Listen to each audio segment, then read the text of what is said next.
Chapitre 3, probabilité. Premier point, l'analyse combinatoire. Alors dans ce cours, on va voir quelques notions de base d'analyse combinatoire. Pour commencer, le nombre de permutations. Alors, imagine que tu as un ensemble de n éléments. Par exemple, tu as une classe de 5 élèves. Il existe n factoriel permutations possibles. Bon, en clair, si tu as 5 élèves, ça fait 5 factorielles permutations. Donc, c'est-à-dire 5 fois 4 fois 3 fois 2 fois 1. Ça te fait 120 permutations. Donc, si tu changes l'ordre de tous tes élèves, de toutes les manières possibles, tu auras 120 combinaisons possibles. Les arrangements. Alors ça, c'est quand tu prends P éléments de ton ensemble. Disons que tu as un groupe de 10 personnes et que tu veux former des groupes de 3. Donc tu fais 3 tirages parmi les personnes. Donc tu peux avoir plusieurs combinaisons. C'est comme si tu tirais au sort des prénoms pour faire une équipe. Et en mathématiques, on note ça n grand P de petit p. La formule, je te l'affiche ici.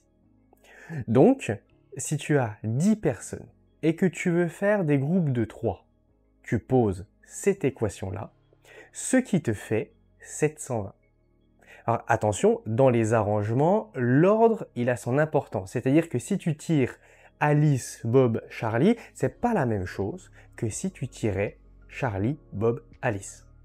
Donc, ces deux tirages-là qu'on vient de faire, ils vont compter pour deux résultats différents. Et donc, au maximum, tu pourras avoir 720 résultats. Les combinaisons maintenant.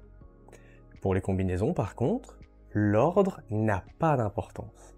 C'est-à-dire que si tu choisis 3 personnes parmi 10, peu importe l'ordre dans lequel tu les prends. C'est le groupe qui compte. En clair, dire que tu prends Alice, Bob et Charlie, c'est la même chose en combinaison que de dire que tu prends Charlie, Bob et Alice. Donc ces deux tirages-là comptent pour un seul et même tirage, qu'importe l'ordre pourvu qu'on ait les noms.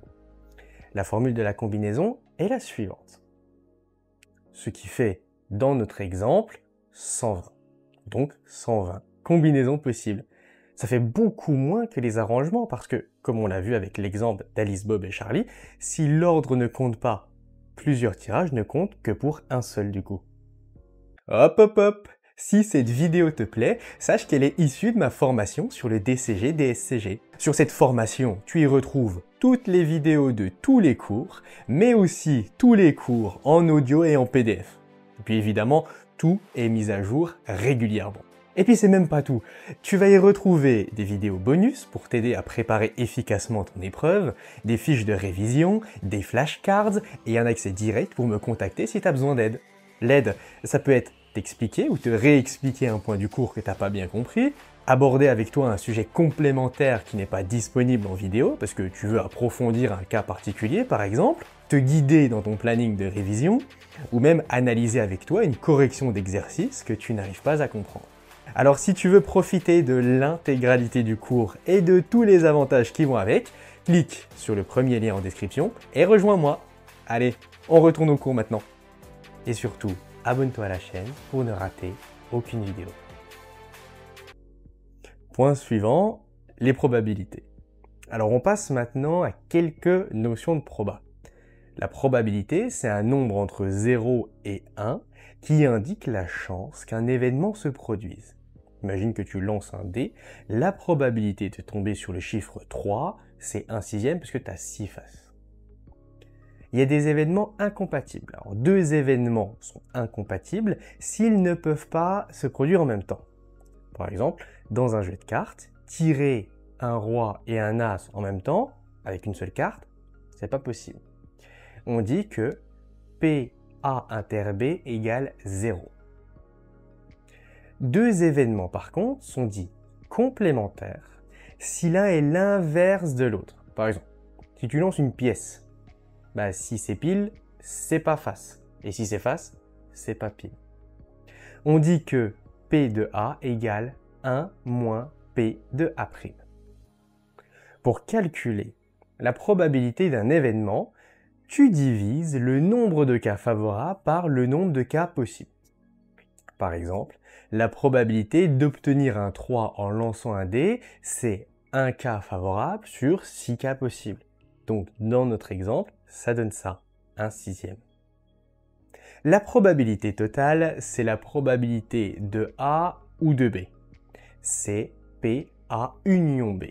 Par exemple, la probabilité de tirer un as ou un roi dans un jeu de cartes, sachant que ça ne peut pas être les deux en même temps, c'est probabilité as union roi qui est égale à la probabilité de tirer un as plus la probabilité de tirer un roi. La probabilité conditionnelle maintenant. Ah ben ça, c'est la probabilité de A sachant que B s'est produit. Par exemple, si tu sais que tu as tiré une carte rouge, quelle est la probabilité que ce soit un cœur?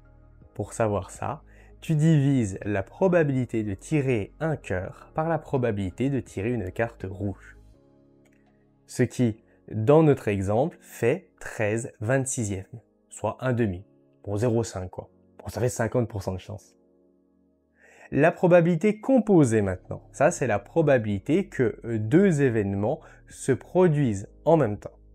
Par exemple, la probabilité de tirer un as de cœur. Pour ça, tu multiplies la probabilité de tirer un as par la probabilité de tirer un cœur, sachant que tu as tiré un as. Donc c'est une probabilité conditionnelle. La formule s'affiche ici. Ce qui fait, dans notre exemple, 1,92%.